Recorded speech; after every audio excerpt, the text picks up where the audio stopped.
Welcome to the Ardent Archives, a ministry of North Clay Baptist Church. Here we explore the writings of church history in order to edify and equip the saints in their ongoing discipleship. In this series, we are reading and discussing The Pilgrim's Progress by John Bunyan.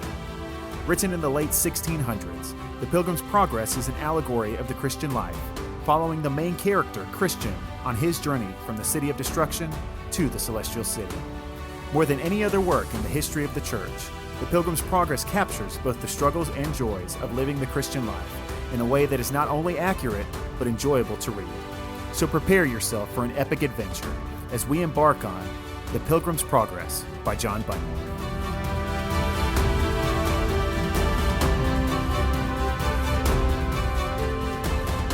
Chapter 10, The Hill Difficulty. I beheld then that they all went on until they came to the foot of the hill Difficulty, at the bottom of which was a spring. Here there also were two other ways besides that path which came straight from the narrow gate. One turned to the left hand, and the other to the right. However, the narrow way went straight up the hill Difficulty. Christian now went to the spring and drank to refresh himself, and then began to go up the hill, saying, "The hill, though high, I choose to ascend. The difficulty will not me offend. For I perceive the way to life lies here. Come, take heart, let's neither faint nor fear. Better, though difficult, the right way to go, than wrong, though easy, where the end is woe." The other two men also came to the foot of the hill.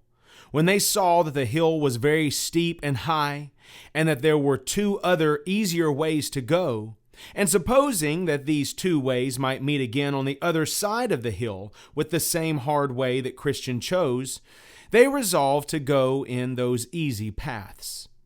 Now the name of one of those ways was Danger, and the name of the other Destruction.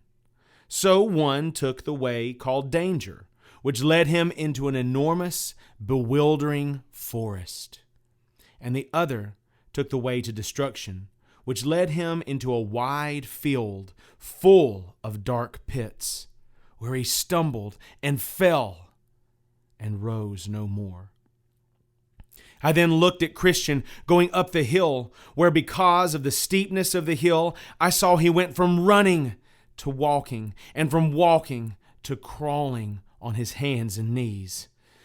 Now about midway to the top of the hill was a pleasant arbor made by the Lord of the hill for the refreshment of weary travelers.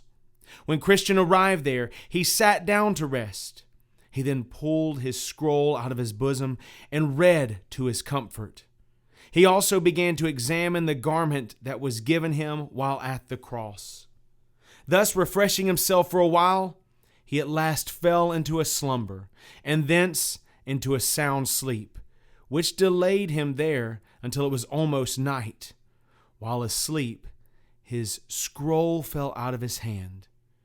Now as he was sleeping, one came and awakened him, saying, "Go to the ant, you sluggard!